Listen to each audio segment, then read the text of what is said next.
Well, the Boxing Day test has served up so many memorable moments over the years. What we have seen here today is certainly going to go down with the best of them. Sam Jordan from 9 News, joined by Dan Breddick from The Age. Dan, there's been so much talk, there's been so much anticipation to see Sam Constance play. I don't think anyone expected that. It was truly extraordinary, sort of day that, I think there were over 87,000 people here, but there'll probably be 150,000 or more who claim in years to come that they were here. It really reminded me of, a few big kind of, debut moments. We talked a bit about Pat Cummins in South Africa before this test match, the last teenager to do it for Australia. The other one that came to mind was actually Dave Warner. He in a T20 match out here against South Africa in January 2009, smashed 89, hit the bowlers everywhere, really kind of changed the game that night, and I feel like Sam Constance has done a bit of changing for Test cricket, certainly for the Australian team today. One phrase that I love that Pat Cummins did speak on Christmas Day about Sam Constance was youthful naivety, and just not quite understanding the gravity of the situation that he was in. Now, Constance at the start of the week did say that he had a plan to combat Jasprit Bumrah. I don't think anyone expected they were reverse ramp shots. No, well, it's interesting in terms of, I suppose you'd say, the way that ideas are shared in cricket these days. You know, obviously what England have been doing in the last couple of years is influential. What someone like David Warner has been doing for a long time for Australia, also influential. And players of Sam's generation and even a little bit older now feel that, they need to put the percentages in their favour. And sometimes that means playing a shot that looks risky. And in terms of the ramp shot, it's really about, spreading the field. It's about stopping the bowlers from bowling at the stumps. It's about scrambling the opposition, and if that's going to put you in a better position to score than trying to play properly or conventionally, if you will, they're going to take that option. It's a really good point, because once he got going with those ramps, he then did start to play in the V a little bit more and look to hit down the ground as well. I had a chat with Mark Taylor, of course, who did present Sam with his baggy cap, and no, he said that he did not tell Constance to play reverse ramp shots when he got out there, and Mark said that the thing that stood out for him was the confidence and the mentality and the way he goes about it. It's a very good sign for Sam moving forward that he simply does back his game. Yeah, he does. He's a hugely confident young character. That's come through in a number of stories already about him in terms of, what he said under the lid at short leg in some Shield games, or some of the conversations he's had with Ricky Ponting about, wanting to play for Australia and expecting to play for Australia. So, there's a lot of confidence there, and you need that if you're going to play the sort of innings he did today. And he did. So he moved past the half century. It was actually the third fastest half century by an Australian debutant. So nice little nod there for Sam on his way through. Before he was dismissed on 60, there was a thought for a while around the ground that he could have gone on with a big score because of how rattled India were. Now that did come to a head when Virat Kohli and Sam Constance collided. They certainly made contact in the middle of the pitch. It's normally phrasing we use for a football game, but it is going to be under the microscope here today.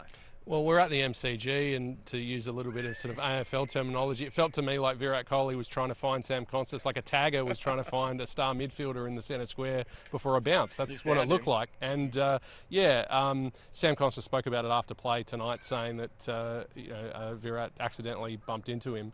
But the area that people need to be careful about with this is that cricket's not a contact sport.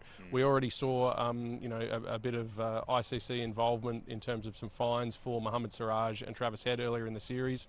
I think in this case, with Virat Kohli moving so far off his line, the likelihood is that he'll get a charge by the ICC. I don't think he'll get suspended. I think it's more likely that he'll get a fine. He was certainly likely to get a ticking off from the match referee. So when Constance walked off after making 60 to an ovation that is usually reserved for a centurion, it almost caught me out. I looked at Usman Khawaja and the way that he'd been scoring, and you think all the pressure had been on Constance, the spotlight on Constance. Usman made a great start. He was one of, all four of Australia's top order to make a half century today, and given the battle that they've had throughout this series, that is a huge result for Australia. Yeah, well, it tells you how differently the day was set up by having that aggressive, proactive opener at the top of the order. It allowed Usman Khawaja not only to survive, but to thrive. He was scoring as quickly as he has all series and was able to stay there.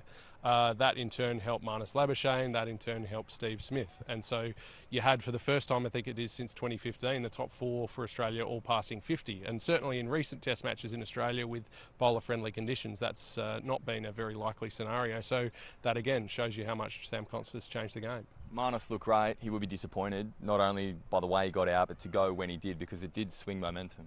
Yeah, there was a little bit of a mini collapse for Australia after that point. Marnus Labuschagne, first ball after drinks, trying to hit Washington Sundar down the ground. not quite managing to clear mid off. He was clearly frustrated at the way that he got out. And then, yeah, Travis Head, as we know, sometimes can be a feast or famine player. Let one go from Bumrah that hit the top of off stump. And then Mitchell Marsh, who's really struggled across this series, was unable to get a hold of a pull shot. He was still playing his way, playing aggressively, but yeah, the numbers at the moment don't look very good for him. And I think, yeah, Australia's going to have to look closely at that, whether it's bringing in Bo Webster for the last Test match. The other scenario, of course, is when is Cameron Green back from his back surgery? And you know, at the moment, it looks like a straight swap of Marsh for Green down the track. Yeah, that's right. Now, Bo Webster's been in the Test squad all throughout this series so far. He's certainly impressed, not just around training in front of the team, but also in the past few seasons in the Sheffield Shield as well. How much pressure is Mitchell Marsh under at the moment? We know what he can do. You know, it wasn't that long ago that he had the Allan Border medal around his neck as Australian cricket's best player. He's under pressure right now. Yeah, well, it's a little bit of a perhaps a reversion to the mean, in the sense that he's playing or has succeeded through playing a fairly high risk style of cricket. He's found himself in some different situations this summer.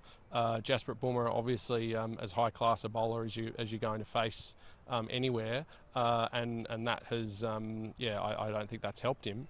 And he also entered the summer without having made too many runs lately. He didn't score any runs for WA prior to the start of this series, and so yeah, it's hard when you're playing that high risk brand, if you're not scoring runs, to keep going back to the well. One on Jasprit Bumrah, Dan, I couldn't believe my eyes when I saw the rate that he was going at fives throughout the morning, and then I believe finishing at 6 by the end of the day, 6.13.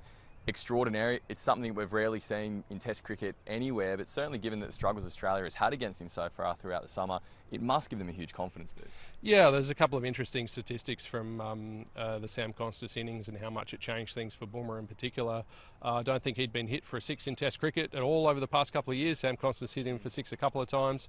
And then the other thing is that, yeah, Constas was able to score, I think it was 34 runs off his first spell, and no one scored that many runs off a single spell Incredible. By Bumrah ever in his Test career. So that was really a pressure release for Australia, and that then allowed the rest of the top order to bat normally, you might say, and end up with the scoreline we've got at the close of play.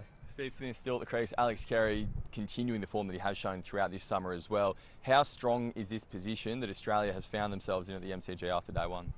Well, given the way that the MCG pitch has played in recent years, offering help for seam bowlers pretty much right through the game, and the fact that the weather, after being, you know, quite hot and humid and difficult today, is going to get a lot more temperate for the rest of the game, making it better conditions to bowl, I think Australia will be very happy with this position. They'd like to get, you know, in that 350, 400 range tomorrow, and they've got Steve Smith there to try to do that. But yeah, I think at the start of the day, if you'd offered them 6 for 311, they would have taken that. Certainly, Australia making an incredibly strong start to this Boxing Day Test, but as India has shown right throughout this series, they're certainly going to fight back tomorrow. We'll see you then to debrief all of day 2 of this Boxing Day Test.